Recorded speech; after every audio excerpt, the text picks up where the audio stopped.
Right, Derby dark horses. If you want to know what Martin Dixon was doing about half 5 this morning. All the best work is done in the morning, Tom. Yeah. It's worth a lot more than a night time. That's why you don't listen to anything I say about Chelmsford tonight. Don't worry.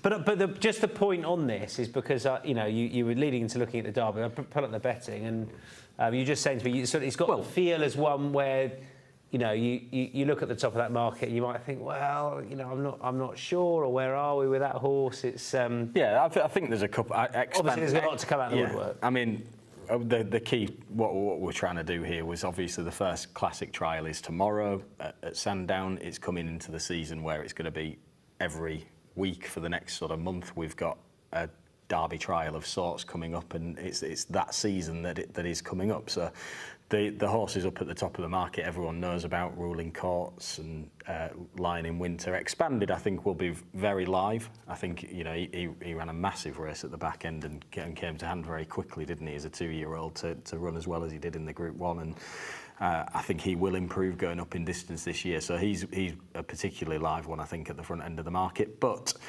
Tennessee Stud, Tuscan Hills and Our Sin are horses at bigger prices that I think could become of a little bit more interest potentially in the coming weeks. I mean, Tennessee Stud isn't so much a dark horse, but he is in his price, isn't he, at 33 to 1. Tuscan Hills and Our Sin, obviously, bigger. Let's have a look at Tuscan first of all then. So Tuscan Hills, who's finished ahead of Calla Lagoon at Ponty, who's also in it.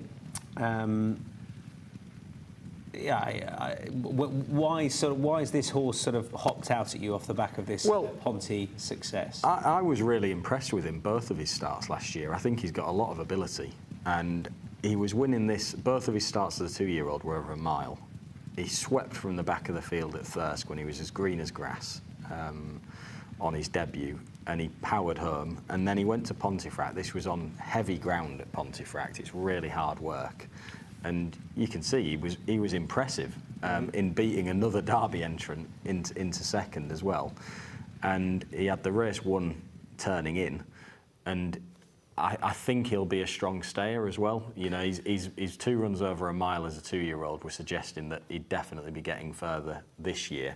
And as well as that, I think pedigree becomes, it's always interesting to look at the pedigrees when you're looking at potential Derby horses. Now, he's by Night of Thunder, admittedly, but Night of Thunder would have had one of the favourites for the Derby last year if economics if he'd have gone for the Derby, which they decided not to do. You're saying that like it's not a positive he's by. No. Well, I'm not sure. I'm not sure it is at this stage. You wouldn't sort of think of Night of Thunder as a mile and a half. But I think that's changing. He's with the quality of mare and the more middle distance mare he's going to. I think that's definitely they're going to. I think that's definitely changing. Yeah. The more interesting aspect of Tuscan Hills' pedigree is that he's directly from the family of Eswara, the Oaks winner.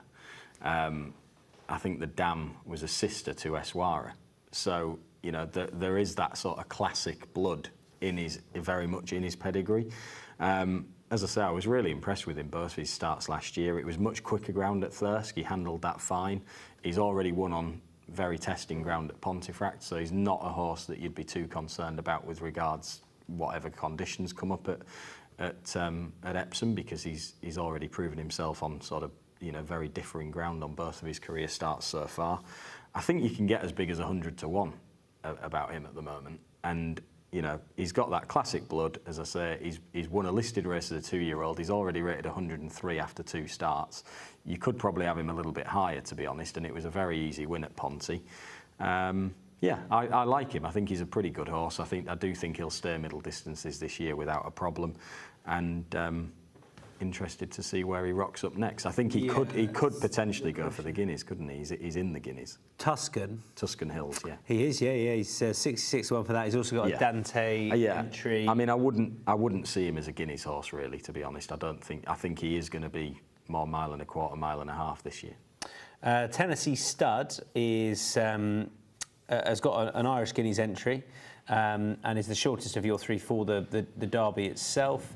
Obviously, this is the the Curragh run, but subsequent to that one at the top level, just a 3-run race criterium to St Cloud, but this was finishing second hot as hell. Yeah, well, we saw this a little bit earlier on, and obviously the form has been Frank by himself going on to, well, it was only a small field at St Cloud, admittedly, but he's won his own Group 1.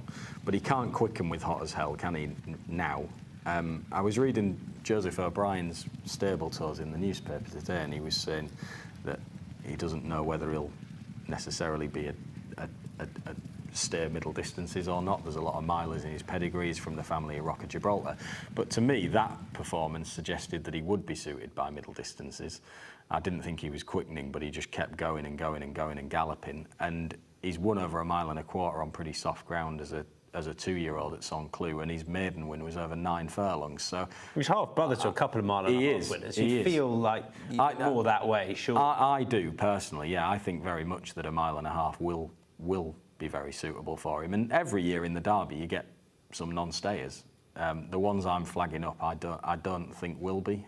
He would probably be the prime candidate for me to be staying 1.5 miles without a problem, based on as much how he shapes as anything. And he probably didn't love the ground when he won at St Cloud, to be honest. It was a workman-like win in a small field, but he managed to get away with it. He's won his Group 1. I'm just a bit surprised in what could be an open derby that he's been overlooked completely by the market as a 33-1 shot at the moment. I can see how you got that one, definitely, and obviously. To be honest, the one I like most is Tuscan Hills. Okay. Well, yeah, okay. Particularly at 100 to 1. But I can see why that horse might interest you at that price, because he's won a couple of races. He's won a race last time for another Derby entered horse, and he's winning races impressively. So talk me through Arsene. Well, I mean, because I can't quite see why this one is just, I get he's what is he, 100 to 1? Do we say? But, yes, but I can see why he's 100 to 1. Yeah, I can. I wouldn't be pricing him up shorter at the moment. But if he comes out and runs really well in a trial or wins a trial, if he goes and wins a Lingfield Derby trial or something, he won't be 100 to 1. And I could see him. Obviously, they've got their Derby in mind. They wouldn't be running him otherwise. Look at him here, though. This is behind. So the winner of this race is Burmark, who has come out. He was absolutely punted off the boards to win the listed race, the Burradon, on Good Friday at Newcastle. This is in the launch. The winner. Now Owerson's on the far side, yellow cap, black colours. He was pushed along on the home turn. His final 3 furlongs were faster than the winner in this race.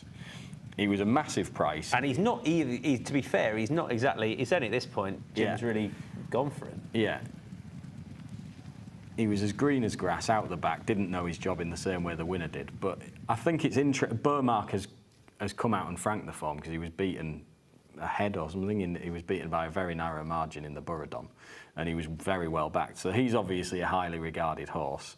As I say, Owerson shaped with a load of promise behind him. Green as grass, staying on, looking very much like a middle distance horse.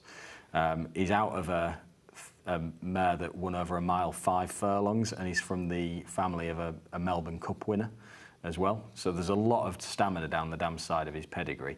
And he's just a horse, I thought, shaped with a load of promise first time out. They might take him in a Derby trial. They've obviously got the entry. If he came out and he won or went close in a Derby trial, he could end up going there. So, and he just seems like a horse from that performance that wherever he goes next, you're going to keep on the right side of him. Yes, very much so. Because you might look at. I mean, he was beaten along. He's still beaten quite a way. We're in pitch black here, not dark, aren't we? This is okay. Yeah. So this is territory where my 5-year-old's getting scared on the night time. Yeah, exactly. Yeah. But yeah, he's the darkest of the lot of them, Owerson. But it just wouldn't shock me. Not all of the Derby trials are red hot. He might go to Chester. Charlie Hills does that sometimes. The yard have been known to do that. And it wouldn't surprise me if he came out and ran well in a Derby trial, even though he's not won a maiden yet. Is it just Dante entries at this stage then, is it? I think it is, isn't it? So it's just Dante at this stage. Well, and Classic. And the Classic trial, yeah. Declaration. But yeah, there's, obviously Chester's just 5-day entries. Lingfield's 5-day entries. Yeah, Chester, Lingfield and the Goodwood one, yeah. That suggests that you overlook the Goodwood one. Hey? The way that you just looked then suggests that you overlooked the Goodwood one as a meaningful Derby trial. No comment. But... Yeah, it doesn't have the best late. record. It's late, isn't it? Yeah, it feels it, yeah.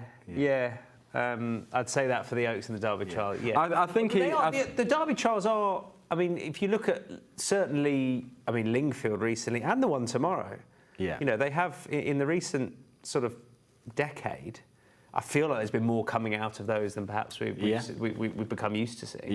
Yeah. Was it Ambiente friendly one? Yeah, Lingfield. He won the Lingfield one.